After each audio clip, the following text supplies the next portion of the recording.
มื้อนี้มีแนวมาเซอร์ไพรส์แฟนเนาะเห็นเพิ่นจมอยากก็เลยไปซ่อยเพิ่นมันได้เนาะเป็นอาหารที่แพงเนาะแพงราคาสูงแล้วก็หายากอีกเห็นเพิ่นอยากกินก็เลยว่าไปซ่อยเพิ่นจะได้เนาะโซนนี้บ่ค่อยมีดอกโคตรแพงเลยเพิ่นสิหาได้เนาะเดี๋ยวมาเบิ่งกันเด้อว่าเพิ่นสิเป็นจังไดว่าแม่นหยังเด้อ1 2 3แน่เนี่ยทุกคนมาเซอร์ไพรส์เพิ่นเนาะน้องอึ่งโอ้มีแต่อึ่งไข่เลยนะฮะไข่แทนเซอร์ไพรส์อะไรไปเบิ่งดูเป็นหยังนะของมักไปบอกอึ้งแก้วเป็นกบของมากโบเคยจะเบิ่งคลิปเขากินอยู่เมื่อคืนนี้เนี่ยเบิร์นต้องเคยบอกได้มากเนาะว่าต้องคือจะว่าเขาจะอยากเมื่อคืนนี้เนาะจะว่าจะกินว่าฉันเห็นเบิ่งต้องต่อไหนจะเบิ่งคลิปคนไทยเขาจะกินเลื่อนเบิ่งจะบอกจะต้องกินหรือบ่กินลงไปจากรถให้เลือกเอามาเมื่อนี้เขาสิมาเป็นพ่อครัวเนาะเดี๋ยวเข้าตลาดซื้อผัก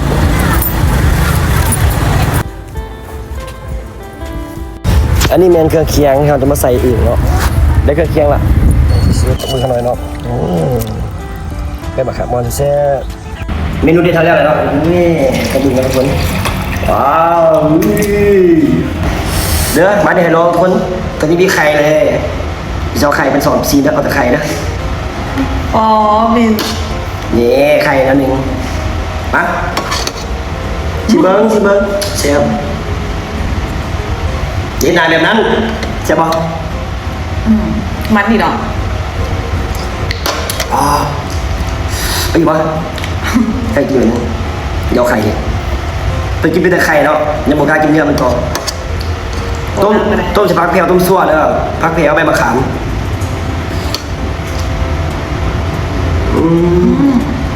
แซ่บคนเดียวบอกแซ่บกุ้งข่อยได้แซ่บเหมือนกันเอ้ยอึงเดี๋ยวไม่ได้กินเนาะก็ฝ่ายเด้อปีดีสโมดส่งการนี้เอาไปไซส์กันเด้อเนี่ยทาเพื่อผิวขาวปั๊บซึมง่ายเกลี่ยง่ายอีกเนื้อบนเหนียวเนื้อหนาพอง